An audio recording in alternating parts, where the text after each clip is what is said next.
Hello everyone, my name is Bubbly Golem, and today I wanted to see if I could beat another Crab's Treasure, aka Crab Souls, without using a shell.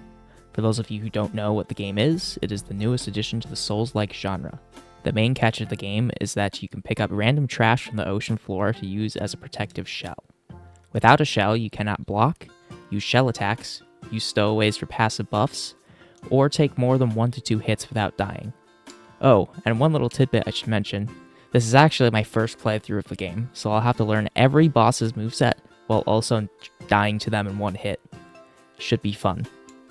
Before we get any further, let's lay out the rules for this challenge. The rules are fairly simple. I cannot wear a shell. Ever. This means no shell during bosses. It also means I will be doing all of my traveling with my squishy body exposed to the elements, and also small enemies. Later in the run, you can use shells as hammers, but we'll talk more about that later. Our journey starts with me chilling on the beach, enjoying my life. Then out of nowhere, the tax collector pays me a visit, with greed in his eyes. He wants my microplastics, or else he'll repossess my shell. Am I really gonna give my hard-earned crab money to the Crab Kingdom? I don't care who the IRS sends, I am not paying taxes. The tax collector ends up taking my shell. What did I do to deserve that? But little does he know that he just helped me. You fool. This is a no-shell run, didn't you hear? I still decided to hunt him down because even though I don't want to wear it, I also don't want anyone else to have it. I'm greedy like that. I grabbed my fork weapon and bing bang boom, I completed the tutorial and got to the first main area. In order to get my shell back, I have to talk to the queen to tell her that I'm never going to pay my taxes. But before I get to the castle, I decided to flaunt my naked, shellless body around for a bit. I killed some small crabs, helped out a non-evil crab by killing other eviler crabs, then decided to upgrade my stats. There are 4 stats to upgrade: Vitality, Resistance, Attack, and MSG, whatever that means. Vitality gives raw health, Resistance gives more shell health, Attack gives more damage, and MSG upgrades Umami attacks, which you can only use with shells. I decided that Strength was the only useful stat, because without a shell I'd just get one-shots, and I couldn't benefit from shell health or Umami damage. So this is no longer an upgrade station, it is a gym. With my newfound power, I decided to take on the first mini-boss, the Royal Shell Splitter. He's big, slow, and only has a few moves. I just waited till he did a move, poked him with my fork, and rinse and repeat until he dies. GG easy. I did die twice to his grab move, but third try isn't too terrible. Surely all the other bosses will be this easy, right? Oh, and one thing I should mention. Enemies have a balance bar as well as a health bar. If you fill up their balance bar, you can hit them with a heavy attack or parry them one extra time to knock them over. This gives you extra time to do more damage or just to heal up safely. After that, I made it to the castle gates, but they wouldn't let me in because I was naked. I tried to explain to them that this was a no-shell challenge, but they wouldn't have it, so I begrudgingly went to retrieve a shell from the soda machine that was nearby. I hit the button on the soda machine, got a can, and tried to go back without picking up the shell, but the game wouldn't let me progress without it, so this is our first inevitable shell usage. Picking up the shell triggers a cutscene to fight our first boss, Nefro. He was upset that I didn't pay for the soda, and I told him he'd have to pry the $1.50 out of my cold dead claws, so naturally we started fighting. As soon as the fight starts, I removed the shell to, do the no-shell challenge. And much like the mini-boss from earlier, he was slow and only had like 3 moves. Just dodge to the left and you'll be fine. I did die once just because I didn't know his moveset is going to be my excuse, which will also be my excuse for the rest of the video. But after that, it was easy peasy. One thing I do love about this game is that the characters' voices in the cutscenes are always jarring because they don't always talk, but when they do, they're like significantly louder than the rest of the game. Flow breaker! I made my way back to the castle gates, but in order to enter the kingdom, I had to be wearing a shell, so we'll count this as our second inevitable shell usage. All the other crabs are waiting in line to talk to the queen to beg for a bunch of different stuff. It was pretty much exactly like the beginning of Emperor's New Groove. I just cut in line because I'm the main character, met the queen, and demanded to have my shell back, and I told her that I wouldn't be paying a dime for it. I expected a fight right then and there, but She actually respected me for standing up to her. She said that no one has ever tried before. She did say that she didn't have my shell right there, but if I went to go get a shiny treasure for her from a nearby cave, she would do everything in her power to help me out. So, off I went to the cave. I picked up a grapple hook to help me get around faster, then went to the cave and met a magical projection of a snail that taught me how to use umami attacks. They are pretty much useless to me because you need a shell to use them, so I was just ready to move on with my life. But the snail then forced me to use a shell attack to kill a crab. I tried everything I could to not kill this crab with shell attacks, but it wouldn't take damage from my spear, and I couldn't go past an invisible wall without the crab being dead. So sadly, this is the third inevitable shell usage. I then fought yet another mini-boss, the Polluted Platoon Pathfinder. I died 1 second into the fight. After that, he was easier than the other two bosses I had already fought.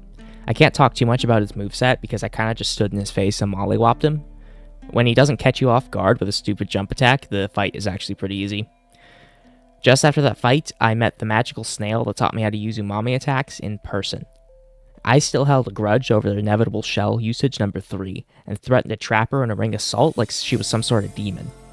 But, just as I was getting the salt out of my pocket, she offered to teach me something far more valuable than umami attacks, if I let her be free, that is. Skills. Skills are passive upgrades that do a variety of different things.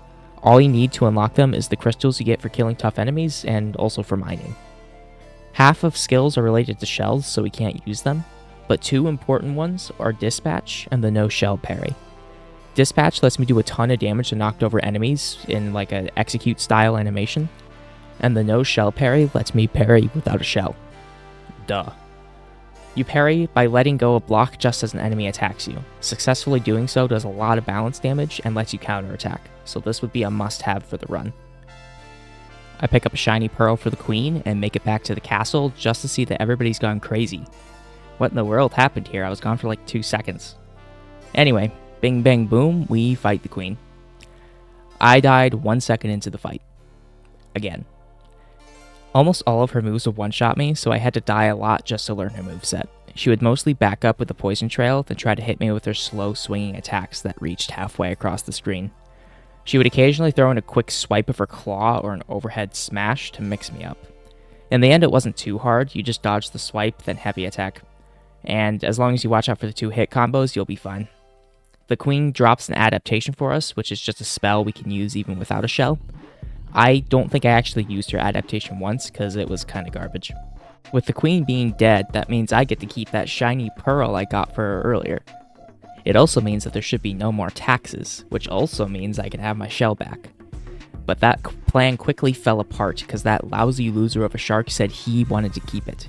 He learned that we were doing a no-shell challenge and thought it was shellfish of us to keep something that we weren't using. I then took some time to ponder over what he said. Do I really need that shell? I am doing a no-shell challenge after all. Am I being unreasonable? Yes, but I don't care. It's my shell and I'll do what I want with it, even if it means letting it collect dust in my mom's attic. I looked up for my deep pondering sesh, but he was already gone, so I decided to head to the nearest town to look for him. I tried to cross the bridge into town, but I learned it was down, so I had to take the long way, thus beginning my journey through the jungle. Not much to say about this area. I killed some crabs, hit the gym a few times, and didn't die once. I did, however, meet a tiny snail named Bablo. He wanted to teach me how to roll in my shell to move faster. My heart sank as he told me that the gap ahead of me was too large to cross without shell rolling. I cried at the thought of a 4th inevitable shell usage. I just couldn't let that happen. I decided to take the jump without rolling, and if I live, then yippee, and if I die, then at least I won't have to carry the embarrassment of failing this challenge any more than I already have already. So, I gathered all the speed I could in my tiny crab legs, and closed my eyes as I took the leap of faith. Oh, that was actually pretty easy.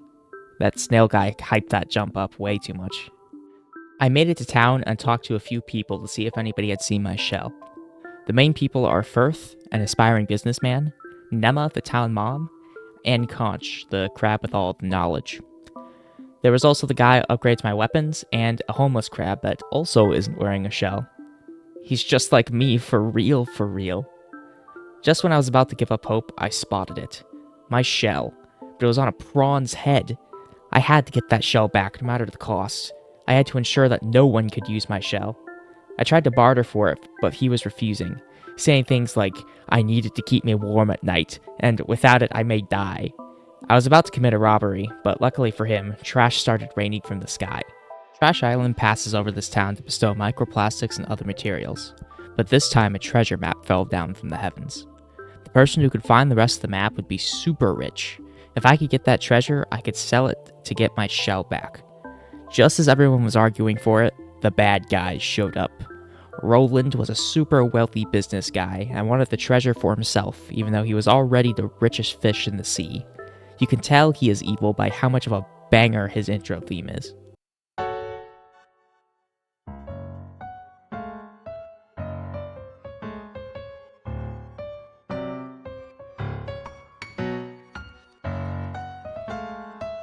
The old crab deciphered what was on the cereal box and showed me the direction of the next clue. Me and all the townsfolk wanted to team up to stop Roland from getting to the treasure first. On the way to the next piece, I ran from a giant crab, died a whole lot, and hit the gym a few more times. I made it to some sort of swampy area and started the next mini-boss, the diseased lycanthrope? Lycanthropy? Crab. Bush crab is what we'll call him. He was pretty easy. I died twice just because I don't know the moveset and he one-shots me, but at the end of the day, it just comes down to dodging a swipe attack and doing a charge attack. At this point, most of my time in the gym was paying off because I was doing pretty good damage. The fight was over in like 20 seconds, which is pretty crazy.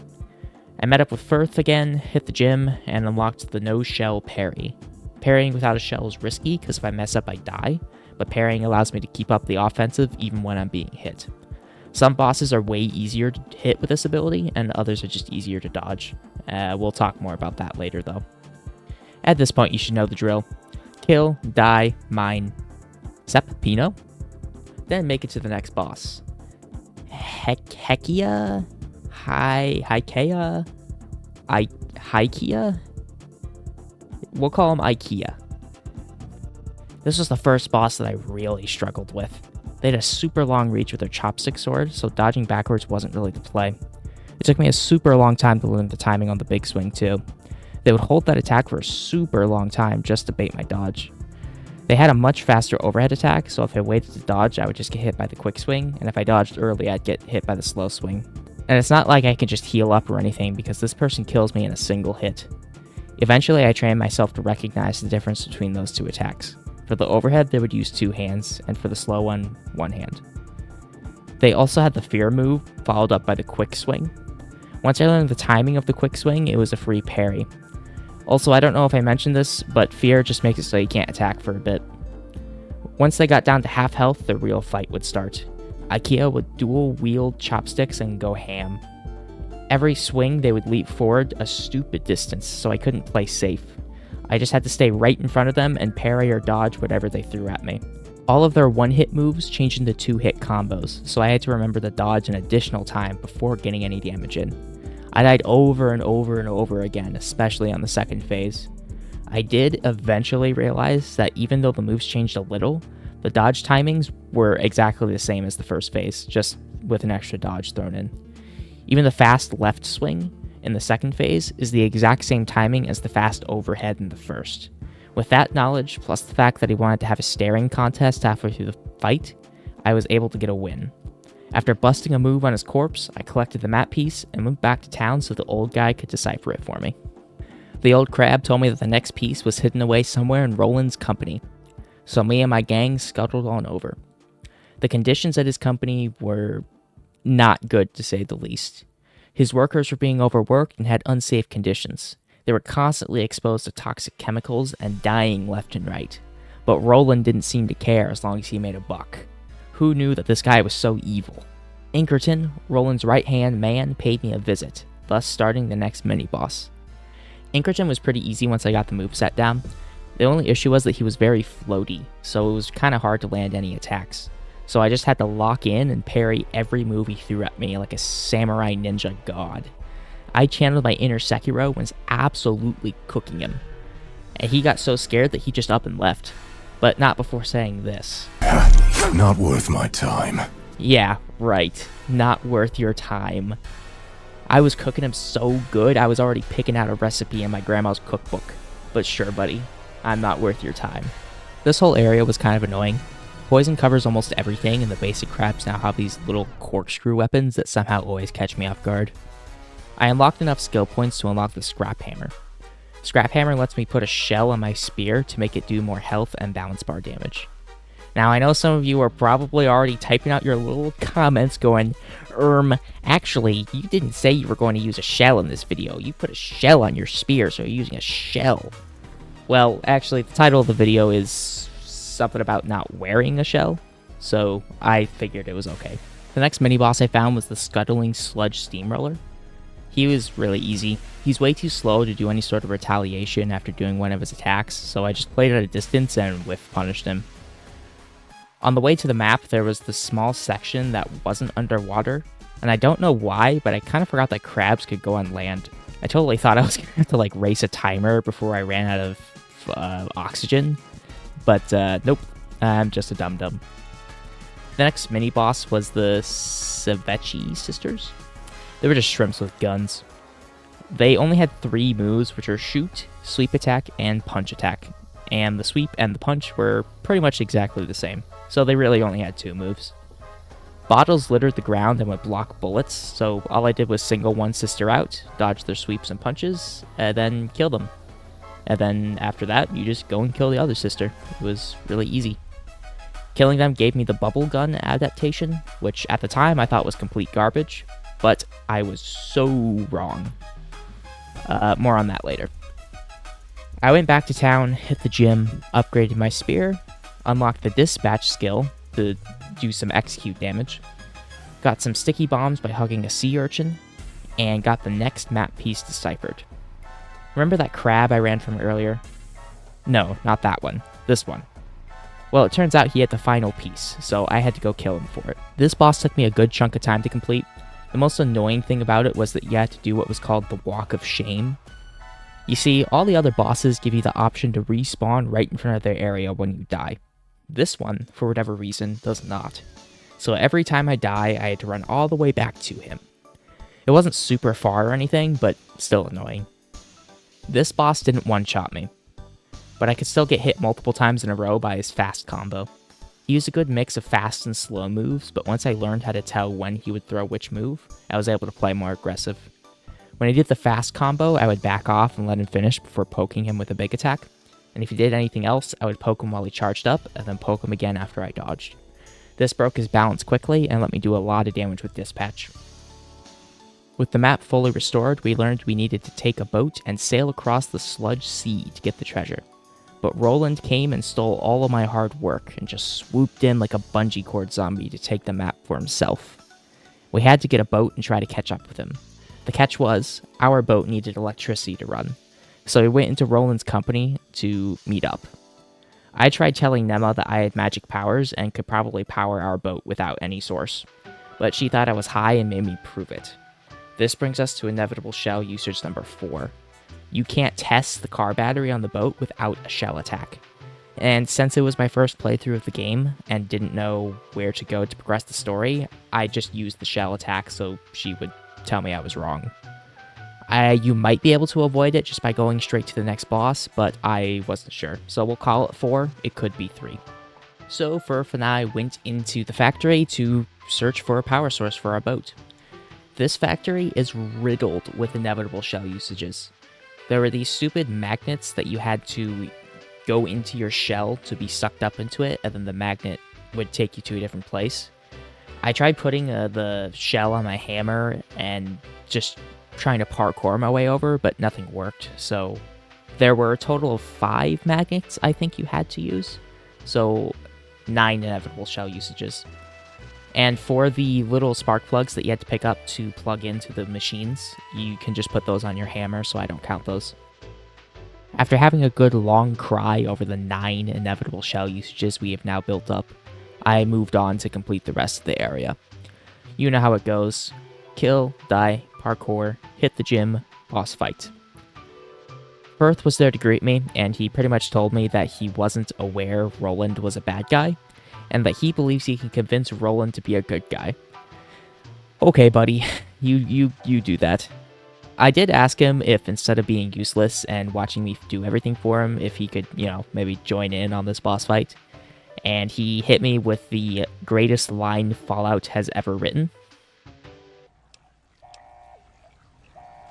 No, I'm sorry, my companion, but, no. We all have our own destinies, and yours culminates here. I would not rob you of that. Surely you can't be serious. I am serious, and don't call me Shirley.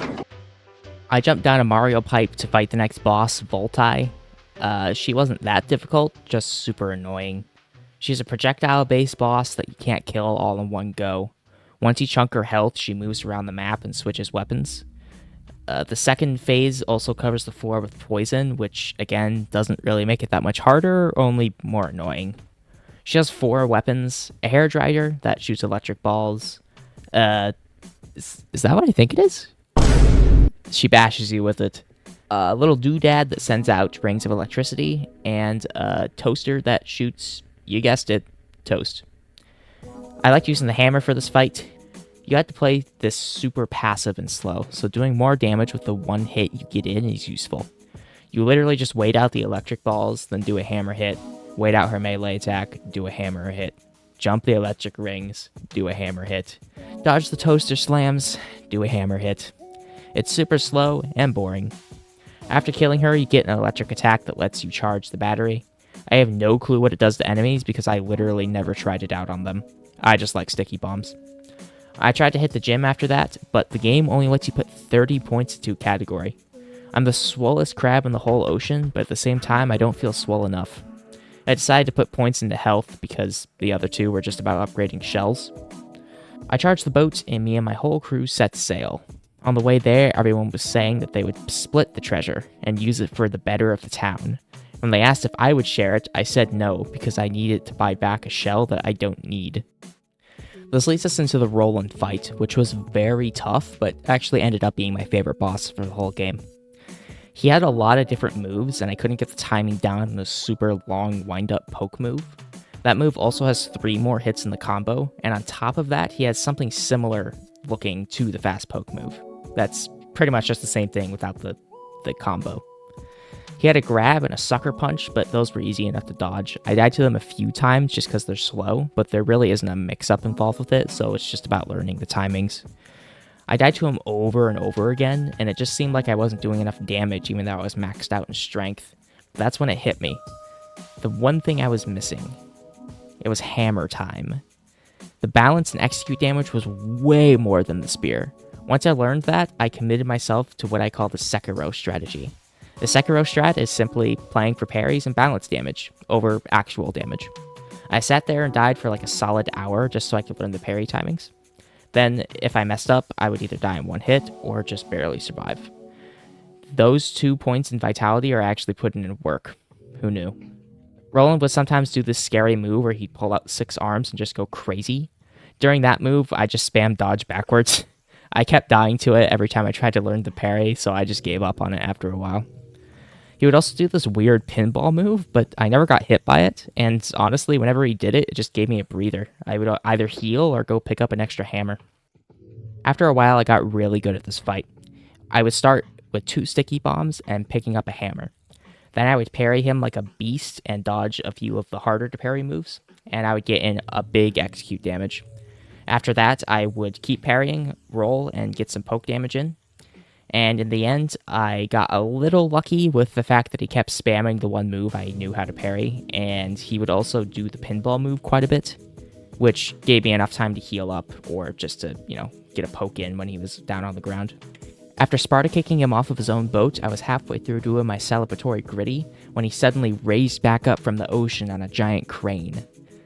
This really upset me for some reason, and I decided to give a giant speech about how I hate rich people, and then I tackled him off the boat. But one thing I didn't account for was how swole I had gotten. So I accidentally used too much strength and took the entire boat down with me. At the bottom of the ocean, I learned that the treasure is just a whole bunch of money, but since we're crabs, we can't really use much of that. Firth is also there, and he decided to blame all of our problems on me entirely, even though I didn't really see him do anything the entire time. And honestly, I'm not too sure why he's even there at this point. But he essentially tells me to go die, I get depressed, and then move on with my life. This whole area was kind of annoying. Its whole gimmick was that you just ran around blindly until you find a glow stick to light your path. There isn't really too much to say about it. I just ran past most of the enemies, died here and there, and got jump scared by a random crab. Eventually, I made it to where I was going, which was to the next mini-boss, the False Moon. The False Moon was exactly like the eel, in the sense that it was pretty boring. Its melee moves were easy to parry, but you couldn't get much damage in before it decided to run away or hide in its shell. So you just avoid the range attacks and parry the melee ones, and you win the fight. It's slow, but easy. After killing that boss, you unlock the teleport and get all your friends out of the bottom of the ocean. Because as it turns out, you don't need magic powers to teleport everywhere. This is something anybody can do. I am not special. The old guy decides to stay because he thinks there's an ancient treasure somewhere down here, aka the magic conch. It's an ancient shell that's rumored to give people godlike powers. I wasn't really interested in using the god powers, I kind of just wanted to sell it to get my old shell back so that selfish prawn would stop using my stuff. Anyway, past this point, I really just ran past every enemy. I had all the skills and stats I needed to beat the game. I couldn't hit the gym anymore, so what was the point? I did, however, see the crabs from the meme, you know, the laser crabs. They were a nightmare to deal with, and they had deadly accuracy, so I just had to use cover wherever I could. I travel around for a while longer, make it to the next cutscene, Roland gets shot, and we start the next boss. Inkerton, Part 2. He had unlocked a few moves since the last time I saw him. The main one was the gun. But I still had those recipes from earlier bookmarked in Grandma's cookbook, so I decided to press forward through the fear. I said that he was floaty before, and now he decided to multiply his floatiness by like 100%. He would hit and then dash halfway across the map, and then pull out the 9 just to shoot at me. Even after I had the parry timing down on the gun, I still struggled a lot. Every time he was close to losing his balance, he would just back up until his bar decayed a bit. But eventually I found the perfect solution to this. Remember that bubble gun from earlier that I said was completely useless and did no damage? Well, it was actually the best weapon for this fight. It, of course, still didn't do very much damage, but it was cheap to cast, and it stopped his balance bar from decaying. This, along with the fishing hook launch attack that I unlocked earlier, was enough for me to keep the pressure up on him. And those new tools with my Sekiro parrying abilities, I was able to finally have that squid dish I was dreaming about. After I got done eating my calamari, me and the old man took an elevator down to the ancient kingdom in the old ocean. There were two annoying things about this place. The first one is the stupid chattering teeth bear traps. Stepping in one of those bad boys would put it on your back, and it doesn't let you take it off or turn it into a hammer. So I either had to take a hit to break it, or just die to remove it. I don't like taking a hit while wearing a shell because I take reduced damage, since I am technically wearing a shell with the teeth attached to me. So I just opted to die every time I got caught in one. The second annoying thing were the stupid artillery crab archers on the bridge. They have god tier aim, and there are 3 of them. On top of that, the explosion radius is stupid big, so you have to just run for your life. The trick I used was just to zigzag everywhere. I think their aim actually goes a little bit in front of where you're going, so you can trick the game by just running left and right until they miss. At this point, you should know the drill. We're super close to the end of the game, so I just run past everything, and we make it to our next boss, Camster. Camster? I don't know. I like the design from an aesthetic standpoint on this boss. They built their kingdom from bathroom supplies and got sick from bleach poisoning and died. I think it's kind of funny. That, however, is the only thing I like about this boss. Everything else is utter garbage. The stupid crab is so inconsistent. Sometimes moves would just miss even though they should hit, and other times I swear it should be a miss, but it still hits anyway. You also can't do enough balance damage to capsize it, so you have to stick to raw damage. The easiest solution to this boss is just to sit to the left of their giant claw, and like 80% of its moves will miss you. Most of the time, anyway. It's annoying when you get unlucky, but it doesn't one-shot you, so it should be fine. After killing this mess of a boss, I started to bust it down like Thanos, but then I heard something. It's not dead. It's not dead. The second phase was much harder, but at least its moves were actually consistent and would hit me if I opted to not dodge. She would just swirl and jump everywhere, and since this was close to the end of the game, my patience didn't have as much strength as it used to. She would just one-shot me with most of her moves, so it was hard to learn how to play into it, especially since I have to go through the first phase before fighting the second phase when I die. I did devise a pretty good strategy though. I played as far back as possible and waited for her to do one of two moves, either the double slam or the flaily kicky thing. On the double slam, I would run in and parry the second slam to get free damage, and on the kicky flaily thing, it actually looks a lot more scary than it actually is. You can get really close in there and then punish it as soon as it's done for a lot of damage. Other than that, I just stuck to spamming the bubble gun and sticky bombs, and you eventually just do enough damage to kill her. She's actually pretty squishy, so it didn't take too long at all. After killing her, I jumped down the toilet and made it to the area with the magic conch. The old guy seemed pretty excited about all of my hard work and was about to take a bunch of credit that he definitely didn't deserve, but then it was my friend Chitan. I don't think I've actually mentioned them this entire video up until now, but oh well. She was possessed by an oddly angry jellyfish that, for whatever reason, wanted to blame the entirety of the ocean's problems on me. Again, I really don't know what I did to make this jellyfish so mad, but oh well. This fight was another inconsistent one. You had to kill a bunch of crabs, but they had random spawns each time. Sometimes I would spawn in one's face and get hit instantly, and other times it would just give me a lot of breathing room. The projectile spam wasn't hard to deal with, it was just kind of there. I had to play really slow to avoid being hit though, so it was just overall pretty lame. Then, after killing all the crabs, Chitan would come down, and her moves would just randomly miss. I think it had something to do with the fact that the battleground wasn't a flat surface, so sometimes the arcs she would throw at me would just go under or over. But the thing is, she always throws two, and parrying the first one lets you parry the second move faster. But if the first one misses, then I miss the second parry. So it's just all around awful and hard to predict. Then there was also the fact that she would sometimes leave at about half health, and other times she would leave when she was just like an inch from dying. I just kind of hate the slow fights, and this one was no exception. After beating the jelly out of Chitan, or whatever their name is, I have to fight the jellyfish itself. You don't really fight the jellyfish either, which I think is kind of weird. I think the idea behind the fight is that without a host, it can't live very long. So you just outrun its projectile spam. It's kind of annoying when you die to it in 2 hits, but you eventually learn to just zigzag everywhere and you'll win. Normally after killing a boss, I would bust out some weird and old outdated dance move, but this time it was different. My friend was the boss, and I had to save their life. So I decided to put on the magic conch and heal them, but just as I turned around, Firth appeared out of nowhere to steal the shell. As usual, he decides to profit from all of my hard work and wants to do some random pyramid scheme or something with it. I told him that my friend was dying and he could probably just snap his fingers in like 2 seconds to save their life, and then I'd let him keep the shell. But he pretty much just hit me with a dang, that's crazy, and then went to do his own thing. I chased him up to Trash Island where we started our final showdown. Tiny Crab versus Tiny Crab.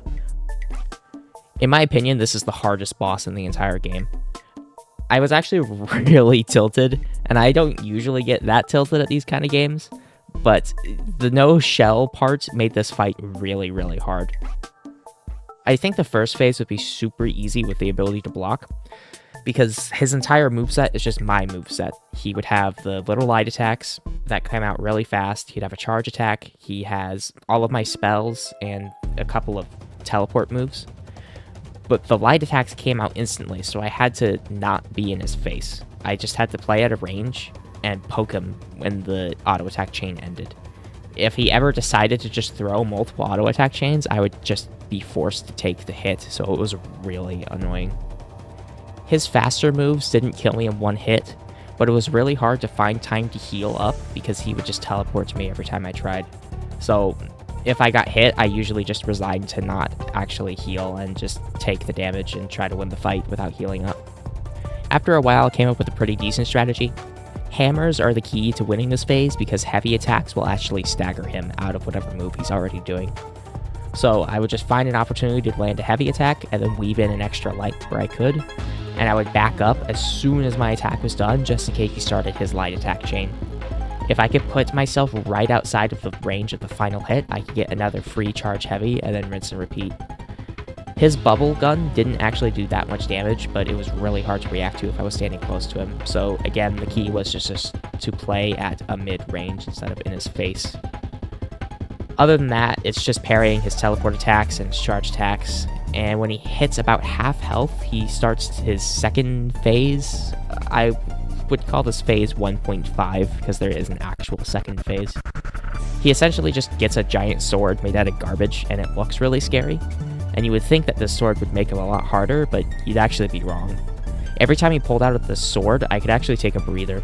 His attacks became so slow that I could get a ton of free damage with the charged hammer attacks, which would then stun him out of whatever attack he was doing, and then he'd have to try to do his super slow attack again. Eventually my hammer would break, so I would just get as much charged pokes as I could, and then roll his super slow attacks until he died. Overall, this phase was just astronomically harder than the second one, so I don't know why they decided to do that. His quick moves combined with the fact that he could just one-shot me made this just an absolute nightmare. His next phase wasn't really that hard in comparison to a lot of the other bosses I fought along the run. He really only had 3 moves that he spammed. It was his sticky bombs, which were really easy to dodge, a double wing swing, and a fast backup move. He did also have a grab and would occasionally summon tornadoes, but they weren't really too much of an issue. The fight was just essentially the Inkerton strategy. Parry some swings, riposte, maybe get a light attack or 2 in if I was lucky. I pretty much just ignored the tornadoes. I don't know if they were supposed to be more troubling than they actually were, but they were actually pretty weak. If I knew one was coming towards me, I would just move to the side slightly and then forget about them. Out of sight, out of mind.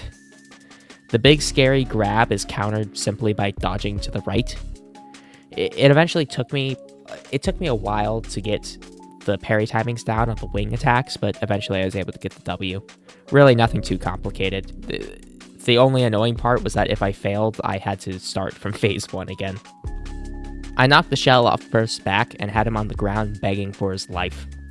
And I had a conundrum before me.